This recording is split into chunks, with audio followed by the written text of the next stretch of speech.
해상에 떠다니는 선박들이 내뿜는 오염물질을 줄이기 위한 친환경 규제가 당장 내년부터 시행됩니다.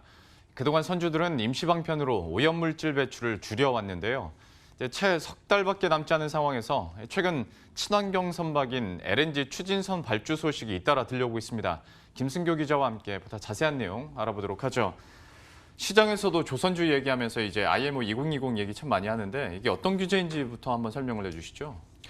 네, 세계 각국에서는 자동차와 철강 등 다양한 산업 분야에서 환경오염 물질을 줄이기 위해 규제를 쌓아왔지만 공해상에 떠다니는 선박은 예외였습니다.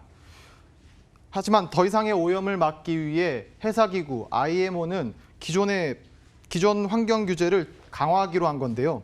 IMO 2020은 선박 운행에 사용되는 기름 속 황산화물 비중을 기존 3.5%에서 0.5%로 강화하기로 한 겁니다. 기존보다 5배 이상 규제가 강화되기 때문에 이에 대응하려면 3가지 방법 중 하나를 선택해야 합니다. 기존에 벙커CU와 경유를 사용하던 선박을 친환경 선박으로 교체하거나 오염물질 배출을 줄이는 스크러버를 장착하는 방법, 황함유량이 낮은 저황유를 사용하는 방법이 있습니다.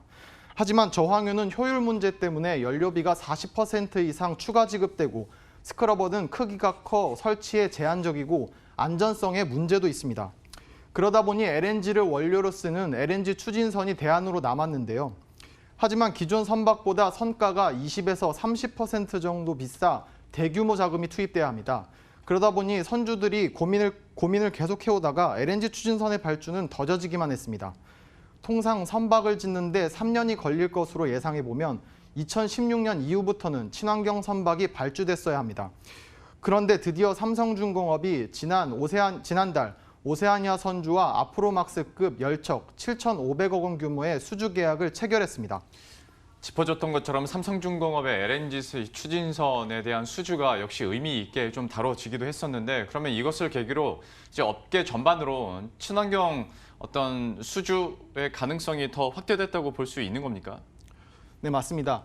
현대중공업은 세계 최초로 발주된 LNG 추진 초대형 유조선 VLC 수주가 유력한 것으로 알려졌습니다.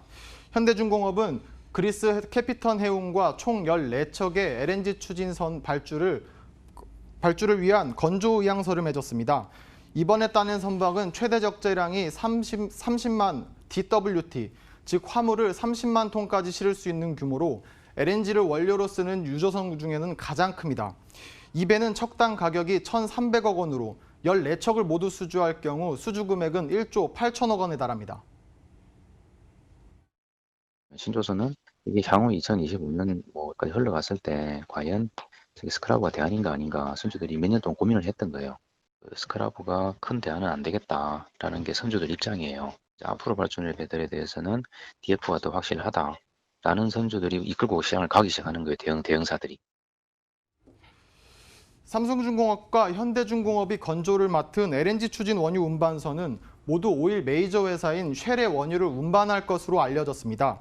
쉘이 먼저 LNG 추진선을 발주하자 엑손모빌도 LNG 추진선 8척을 한국 조선 빅3와 계약하기 위해 협의 중이라는 소식도 전해졌습니다.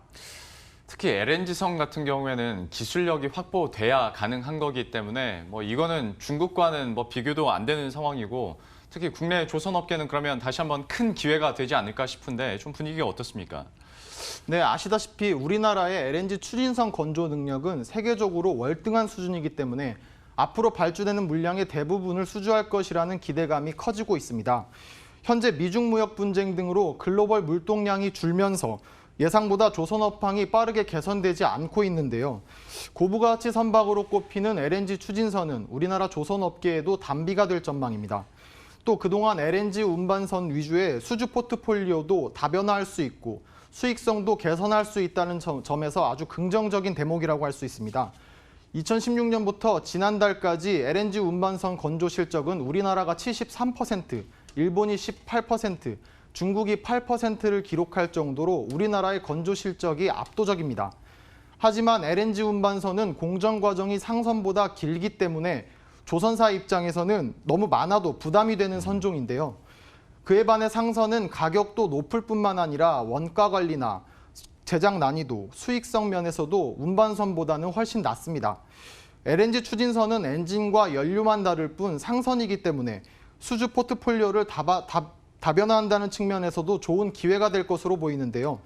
또 한국 조선사의 발주가 몰릴 경우 도크에 한계가 있기 때문에 선가가 올라갈 것이라는 가능성도 나옵니다. LNG 연료 추진선 발주가 늘어나면은 당연히 뭐 슬롯 확보나 이런 걸 위해서는 성과가 올라갈 것 같고요. 약간 빌더 마켓으로 갈 수 있지 않을까라는 생각은 좀 들긴 들어요.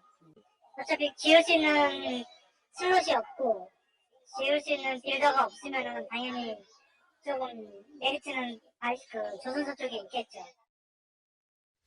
아무래도 국내 조선사들에게는 모멘텀이 지금 형성돼 가고 있는 분위기인데 무엇보다 중요한 건 이 IMO 2020으로 이 이슈로 인해서 반짝하는 게 아니라 진짜 LNG 추진선이 대세가 될 수 있을까?